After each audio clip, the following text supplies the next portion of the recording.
Hello everyone, welcome to प्रथम academy. स्वागत है आपका डेली करंट अफेयर की क्लास में। इसमें हम डिस्कस करेंगे डेली के important current affair with important MCQ. तो ये इंपॉर्टेंट होने वाले हैं आपकी सारी कॉम्पिटिटिव एग्जाम्स के लिए, UPSC, CSC, state PSC, SSC, railway और बाकी सारी एग्जाम्स के लिए भी ये बहुत ही महत्वपूर्ण होने वाले हैं। चलिए शुरू करते हैं। आज डेट हो गई है 14 मई 2025। तो आज डेली करंट अफेयर की क्लास में आपका स्वागत है। मेरा नाम है मयंक। अगर आपने चैनल को सब्सक्राइब नहीं किया है तो प्लीज चैनल को सब्सक्राइब कर लीजिए। इसी तरीके से डेली करंट अफेयर की क्लास आपको हमारे चैनल पर मिलती रहेगी। तो चलिए शुरू करते हैं। सबसे पहले अब करंट अफेयर की क्लास में हम पहले जो एक इम्पोर्टेंट न्यूज है एक दो वो कवर करेंगे। उसके बाद मैक्सिमम हम एमसीक्यूज कवर करेंगे, क्योंकि एमसीक्यू की मदद से ज्यादा अच्छे से करंट अफेयर को पढ़ा जा सकता है। और साथ साथ जो है एमसीक्यू के बाद हम डिटेल में एनालिसिस भी देखेंगे। तो चलिए शुरू करते हैं। सबसे पहले अर्थ इमेजिंग सैटेलाइट, जो न्यूज ऑफ द डे के बारे में हम पढ़ते हैं, अर्थ इमेजिंग सैटेलाइट्स के बारे में। ये एक इंपॉर्टेंट करंट अफेयर है। तो अर्थ इमेजिंग सैटेलाइट्स के बारे में बेसिकली इंपॉर्टेंट ये है कि इंडिया और यूएसए दोनों मिलके एक सैटेलाइट्स बना रहे हैं, अर्थ इमेजिंग सैटेलाइट्स। ठीक है, अर्थ इमेजिंग सैटेलाइट बेसिकली क्या होता है कि जो अर्थ के चारों ओर ऑर्बिट में घूमती है और अर्थ की सरफेस को और एटमॉस्फेयर को, वायुमंडल को बेसिकली ऑब्जर्व करने का इसका काम होता है, अर्थ इमेजिंग सैटेलाइट का। तो इसरो जो है वो यूएसए के साथ, यूएसए की जो एजेंसी है, स्पेस एजेंसी, उसके साथ एक अर्थ इमेजिंग सैटेलाइट्स बना रहा है। और उसको सैटेलाइट स्पेशलिटी ये है कि इसको इंडिया से ही लॉन्च किया जाएगा। ठीक है, तो ये एक इंपॉर्टेंट न्यूज है। उसके बाद एक और ये है कि इसरो, जो हमारी इंडिया की स्पेस एजेंसी है, एक G20 सैटेलाइट्स बना रहे हैं हम, ताकि क्लाइमेट्स को स्टडी कर सकें। क्लाइमेट चेंज जो हो रहा है अर्थ पे, एटमॉस्फेयर में जो क्लाइमेट चेंज हो रहा है, साथ साथ एयर पोल्यूशन को मॉनिटर करने के लिए, वाटर वेदर को मॉनिटर करने के लिए, तो इन सब कामों के लिए एक इसरो एक सैटेलाइट बना रहा है G20 कंट्रीज के लिए। ठीक है, तो इसका यूज जो है वो सब G20 कंट्रीज के बीच में रहेगा। तो ये इंडिया के लिए एक बहुत बड़ा अचीवमेंट है, क्योंकि हम जो है G20 का कंट्रीज, जिसमें वर्ल्ड की सारी डेवलप्ड कंट्रीज और most of the developing countries हैं, तो उनके लिए हम जो है एक सैटेलाइट बना रहे हैं। ये एक बहुत ही महत्वपूर्ण न्यूज है। ठीक है, तो इस तरीके से आप आगे चलते हैं नेक्स्ट करंट अफेयर की तरफ। तो नेक्स्ट करंट अफेयर है, अब रिसेंटली आर्चरी वर्ल्ड कप हुआ था। कहाँ हुआ था इसके बारे में भी हम देखते हैं, और उसमें इंडिया के कुछ इंपॉर्टेंट चीजें हैं जिसके बारे में हम डिस्कस करेंगे। ठीक है, तो आर्चरी वर्ल्ड कप बेसिकली इससे रिलेटेड एक बहुत ही इंपॉर्टेंट करंट अफेयर है। Archery world cup recently held हुआ है चाइना में। चाइना में आर्चरी वर्ल्ड कप हुआ है, और इसमें जो है, इसमें इंडिया के जो आर्चर्स हैं उन्होंने सेकंड पोजीशन आई है। ठीक है, अब यहाँ से देखो आपके बहुत सारे करंट अफेयर कवर होंगे। क्या क्या है, एक तो इंडिया की जो पोजीशन है, इंडिया के जो हमारे जो स्पोर्ट्समैन थे उनकी सेकेंड पोजीशन आई है। ठीक है, फर्स्ट पोजीशन पे कौन रहा है, तो फर्स्ट पोजीशन पे साउथ कोरिया रहा है, इंडिया सेकंड नंबर पे रहा है। तो और कहाँ पर हेल्ड हुआ है ये आर्चरी वर्ल्ड कप 2025, तो ये शंघाई चाइना में होगा। ठीक है, तीन चीजें यहाँ से कवर हो गई। और क्या यहाँ से इंपॉर्टेंट है कि टोटल कितने मेडल मिले हैं अब इंडिया को, तो टोटल 7 मेडल मिले हैं। सॉरी, 7 अब यहाँ पर मेडल है टोटल। जिसमें से एक दो यहाँ पर जैसे लिस्ट में देख सकते हैं आप, 2 गोल्ड है यहाँ पर, एक सिल्वर है और 4 यहाँ पर ब्रॉन्ज है। तो इस तरीके से टोटल 7 मेडल है, 7 गोल्ड नहीं है, थोड़ा सा यहाँ पे मिस्टेक हो गई है। टोटल 7 मेडल है, 2 गोल्ड है जिसमें से एक सिल्वर है और 4 यहाँ पर ब्रॉन्ज है, जैसे कि यहाँ से देख सकते हैं। ठीक है, अब तो इसमें क्या क्या इंपॉर्टेंट है, कौन कौन से नियम हमें यहाँ पे ध्यान रखना है। जैसे कि गोल्ड मेडल जो है वो किसको मिला है, तो गोल्ड मेडल किसको मिला है, वुमेन्स की इंडिविजुअल कंपाउंड इवेंट्स में मिला है, जो स्पोर्ट्स मैन है मधुरा, उनको। उसी तरीके से गोल्ड एक और मिला है मेंस कंपाउंड टीम में। तो इस तरीके से 2 गोल्ड वहां पर मिले हैं, एक वुमेन इंडिविजुअल कंपाउंड इवेंट में और एक मेन कंपाउंड इवेंट में। तो इस तरीके से 2 वहां पर देख सकते हैं। अब बात करें सिल्वर की, तो सिल्वर एक मिला है वुमेन कंपाउंड टीम में। ब्रॉन्ज मिला है दीपिका कुमारी, जो कि इंडिया की काफी फेमस एथलीट, ये आर्चरी प्लेयर हैं, दीपिका कुमारी, उनको ब्रॉन्ज मेडल मिला है। ठीक है, तो ये काफी ज्यादा इंपॉर्टेंट है। इसके अलावा ब्रॉन्ज मेडल पार्थ सलूम के, इसी तरीके से ब्रॉन्ज मेडल एक मिक्स टीम कंपाउंड में, ब्रॉन्ज मेडल ऋषभ यादव को। तो इस तरीके से यहाँ पर टोटल हमें 7 मेडल मिले हैं, जिसमें से 2 गोल्ड है, एक सिल्वर है, 4 ब्रॉन्ज है, आर्चरी वर्ल्ड कप 2025 में। ओके, यहाँ से अब देखो एक एक चीज से आपकी काफी सारी चीजें कवर हो गई। अब इससे आपके कई सारे क्वेश्चन बन जाएंगे। ठीक है, अब ये यहाँ पर क्या है कि अलग अलग क्वेश्चन बनाने को मैं कई सारे बना सकता था, लेकिन एक ही चीज से आपके कई सारे यहाँ से कवर हो जाएंगे, इसलिए एक ही साथ मैंने ये इंक्लूड कर दिया। अब देखते हैं हम आगे शुरू करेंगे कुछ इंपॉर्टेंट क्वेश्चंस, करंट अफेयर के आज की तारीख के कुछ इंपॉर्टेंट क्वेश्चंस जो कि बहुत ही महत्वपूर्ण होने वाले हैं आपकी सब एग्जाम के लिए। तो सबसे पहले हम यहाँ पे क्वेश्चन देखेंगे, क्वेश्चन का आंसर देखेंगे, और उसके बाद फिर हम जो है उसका एक्सप्लेनेशन भी यहाँ पर देखेंगे। ओके, तो चलिए देखते हैं। सबसे पहला है विच स्टेट गवर्नमेंट लॉन्च आदि शक्ति अभियान। ठीक है, तो अभियान से रिलेटेड ऐसे क्वेश्चन बहुत आते हैं। तो आदि शक्ति अभियान एक स्टेट गवर्नमेंट ने लॉन्च किया है, a comprehensive campaign aimed at empowering women and children across this. तो इस ये जो आदि शक्ति अभियान है इसका काम क्या है? तो ये है वुमेन्स को एम्पावर करने के लिए, चिल्ड्रंस को एम्पावर करने के लिए एक आदि शक्ति अभियान लॉन्च किया है। कौन से स्टेट गवर्नमेंट ने लॉन्च किया है? ऑप्शंस आपके सामने हैं, उत्तर प्रदेश, महाराष्ट्र, तेलंगाना या फिर आंध्र प्रदेश। तो चार ऑप्शंस यहाँ पर दिए हुए हैं। ठीक है, करेक्ट आंसर इसका क्या होगा? तो करेक्ट आंसर है आदि शक्ति अभियान लॉन्च किया है महाराष्ट्र की गवर्नमेंट ने। महाराष्ट्र स्टेट गवर्नमेंट के द्वारा ये लॉन्च किया गया है। और इसका एम क्या है? इसका एम है वुमेन और चिल्ड्रन को जो है स्टेट में उनको एम्पावर करना। कैसे एम्पावर करेंगे उसके लिए डिटेल में हम देख लेते हैं। यहाँ से देखो ये सारी चीजें आपकी कवर हो रही है। अब ये देखते हैं आदि शक्ति अभियान के बारे में। तो आदि शक्ति अभियान, ठीक है, सबसे पहले तो नेम बहुत महत्वपूर्ण है, दूसरा कौन से स्टेट ने लॉन्च किया है ये भी बहुत महत्वपूर्ण है। तो महाराष्ट्र गवर्नमेंट का ये प्रोग्राम है। इसके लिए है effective implementation of awareness of various government schemes for women and children. State में जो गवर्नमेंट वुमेन्स के लिए जो अलग अलग वेलफेयर स्कीम्स हैं, जो प्रोग्राम्स है गवर्नमेंट के, उसके लिए अच्छे से उनको इम्प्लीमेंट करना, उनके बारे में अवेयरनेस जनरेट करना वुमेन और चिल्ड्रन के प्रोग्राम के लिए। तो ये एक अभियान launch. The campaign will address की इशू सच एज, अब कौन कौन से इश्यूज इसमें, जैसे कि मेल न्यूट्रिशन हो गया, इन्फेंट एंड मैटरनल मोर्टेलिटी, तो बेसिकली हेल्थ से रिलेटेड भी है इसमें, डोमेस्टिक वायलेंस से रिलेटेड, सेक्सुअल हेरासमेंट से रिलेटेड, चाइल्ड मैरिज। तो कई सारे एस्पेक्ट्स में कवर किए हैं जिसमें आपका हेल्थ है, सोशल अवेयरनेस है, वायलेंस से अगेंस्ट में भी है, सेक्सुअल हेरासमेंट के अगेंस्ट में भी है। It also promote increased participation of women in Panchayati Raj system. तो ये कई सारे एम है आदि शक्ति अभियान से संबंधित। तो इसमें बहुत सारी चीजें यहाँ पे इंपॉर्टेंट है। अभियान यहाँ पर इंपॉर्टेंट है, उसका नाम, कौन से स्टेट गवर्नमेंट ने लॉन्च किया, तो महाराष्ट्र ने। किसके लिए लॉन्च किया? वुमेन और चिल्ड्रन के एम्पावरमेंट के लिए। तो ये सारी चीजें यहाँ से कवर हो जाती है। चलिए अब नेक्स्ट क्वेश्चन की तरफ चलते हैं। नेक्स्ट क्वेश्चन है which state has launch Jyoti. Again एक प्रोग्राम का नाम है Jyoti, an initiative to ensure the children of migrant worker get access to education. तो जितने भी आपके प्रोग्राम होते हैं, चाहे हम किसी भी गवर्नमेंट प्रोग्राम की यहाँ पर हम बात करें, तो गवर्नमेंट प्रोग्राम में दो चीजें बहुत महत्वपूर्ण हो जाती है अगर वो किसी स्टेट गवर्नमेंट का है तो। एक तो ये है कि कौन से स्टेट ने उसको लॉन्च किया है, दूसरा है कि उसका एम क्या है, किस लिए वो। तो ज्योति जो प्रोग्राम है वो कौन से स्टेट गवर्नमेंट ने लॉन्च किया है? इसका एम है कि जो माइग्रेंट वर्कर के जो चिल्ड्रन है उनको एजुकेशन प्रोवाइड हो सके उसके लिए। तो चार ऑप्शन यहाँ पर दिए हैं, महाराष्ट्र, बिहार, कर्नाटक, केरल। चार ऑप्शन इस तरीके से दिए हुए हैं। तो करेक्ट आंसर की हम यहाँ पे अगर बात करें तो करेक्ट आंसर है ज्योति प्रोग्राम रिलेटेड है केरल गवर्नमेंट से। करेक्ट आंसर है यहाँ पर सी, केरल गवर्नमेंट। तो इस प्रोग्राम के बारे में हम थोड़ा सा और डिटेल में देखते हैं कि क्या है ज्योति programme. Kerala government has launched Jyoti program, an initiative to ensure that children of migrant worker get access to education. जो माइग्रेंट वर्कर के जो चिल्ड्रन से जो स्टेट में माइग्रेट कर रहे हैं या फिर अदर स्टेट से जा रहे हैं, तो बेसिकली इन चिल्ड्रन, जो माइग्रेंट वर्कर के जो चिल्ड्रन होते हैं, उनको काफी प्रॉब्लम होती है एजुकेशन में। तो उनके एजुकेशन के लिए, माइग्रेंट वर्कर के चिल्ड्रन के एजुकेशन के लिए ये प्रोग्राम लॉन्च किया है, केरला गवर्नमेंट ने लॉन्च किया। ठीक है, the scheme seeks to address the persistent educational marginalization faced by this vulnerable group। तो काफी प्रॉब्लम्स होती है माइग्रेंट वर्कर्स को, उनके चिल्ड्रन को। Many home miss out the formal schooling due to frequent relocation and poor access to public services। ठीक है, तो कई सारी प्रॉब्लम्स के कारण, जैसे जो माइग्रेंट वर्कर के चिल्ड्रन से उनको अच्छे से एजुकेशन नहीं मिल पाती है, बार बार उनको रिलोकेट होना पड़ता है, एक जगह से दूसरी जगह जाना पड़ता है। तो इस एजुकेशन को अवेयर करने के लिए, अच्छे से देने के लिए केरल गवर्नमेंट ने प्रोग्राम लॉन्च किया। तो ये सारी चीजें यहाँ से कवर हो जाएगी। चलते हैं नेक्स्ट क्वेश्चन की तरफ।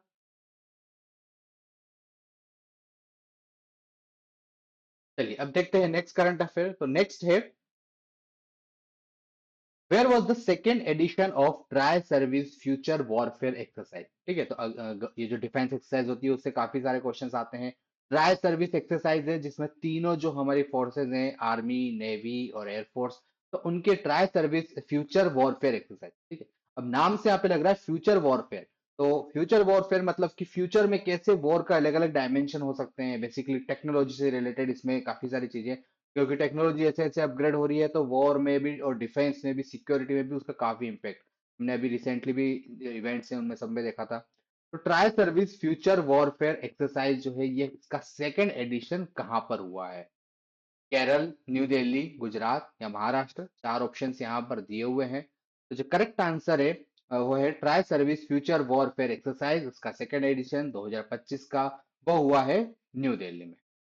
New Delhi is the correct answer जहां पर सेकेंड एडिशन हुआ है try service future warfare exercise. चलिए इसके बारे में हम थोड़ी सी और डिटेल में देख लेते हैं।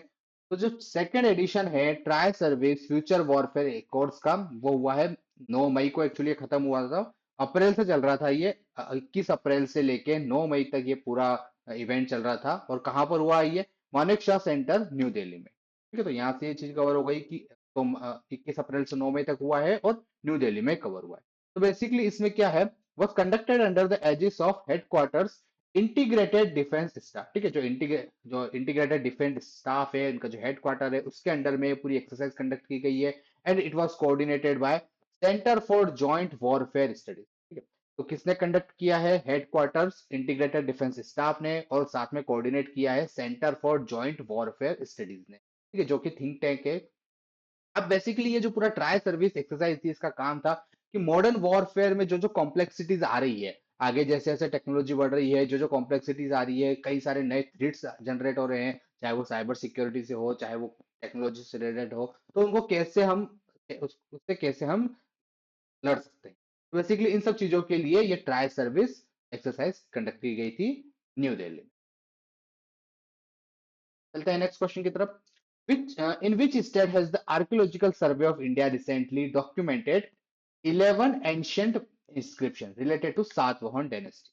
तो हिस्ट्री में हम पढ़ते हैं सातवाहन डायनेस्टी के बारे में, काफी महत्वपूर्ण जो डायनेस्टी है, इसने इंडिया के ऊपर रूल किया था बेसिकली। आफ्टर जो पोस्ट मौर्यन टाइम जो आता है उसमें सातवाहन डायनेस्टी बहुत ही महत्वपूर्ण। तो रिसेंटली जो आर्कियोलॉजिकल सर्वे ऑफ इंडिया है उसको 11 अलग अलग मैन्युस्क्रिप्ट्स मिली है, प्राचीन दस्तावेज कह सकते हैं, मिले हैं, इंस्क्रिप्शंस मिले हैं, सॉरी मैन्युस्क्रिप्ट नहीं, इंस्क्रिप्शंस मिले हैं, शिलालेख मिले हैं। कहाँ, तो कौन से राज्य में मिले हैं? केरल, तेलंगाना, कर्नाटक या मध्य प्रदेश। ठीक है, चार यहाँ पर आपको नेम दिए हुए हैं। तो बेसिकली अब ये जो यहाँ से देखो क्या क्या चीजें कवर हो रही है, एक तो ये कि सातवाहन डायनेस्टी से रिलेटेड है, और कहाँ पर मिले हैं तो वो चीजें हम देखते हैं। तो बेसिकली ये जो है आर्कियोलॉजिकल सर्वे ऑफ इंडिया ने 11 अलग अलग हमें एंशियंट इंस्क्रिप्शंस मिले हैं पेडापल्ली तेलंगाना से। ठीक है, तो स्टेट्स का नाम बहुत महत्वपूर्ण है। तेलंगाना में जो जगह है पेडापल्ली, वहां से archaeological survey of India ASI को 11 इंस्क्रिप्शंस मिले हैं। कौन सी डायनेस्टी के हैं? ये सातवाहन डायनेस्टी। ओके, तो ये जो इंस्क्रिप्शन है वो ब्राह्मी स्क्रिप्ट में लिखे गए हैं और प्राकृत लैंग्वेज में लिखे गए हैं। तो उस समय की जैसे कि हम देखते हैं, जब सातवाहन डायनेस्टी को पढ़ते हैं तो उनकी जो ऑफिशियल लैंग्वेज थी वो प्राकृत लैंग्वेज थी और ब्राह्मी स्क्रिप्ट का यूज होता था। तो फर्स्ट सेंचुरी, फर्स्ट बीसी से लेके 6th सेंचुरी तक के जो इंस्क्रिप्शन हैं वो तेलंगाना में मिले हैं सातवाहन डायनेस्टी। तो काफी कुछ उसमें जो उस समय की जो पॉलिटी है, सोसाइटी है, उसके बारे में पता चला।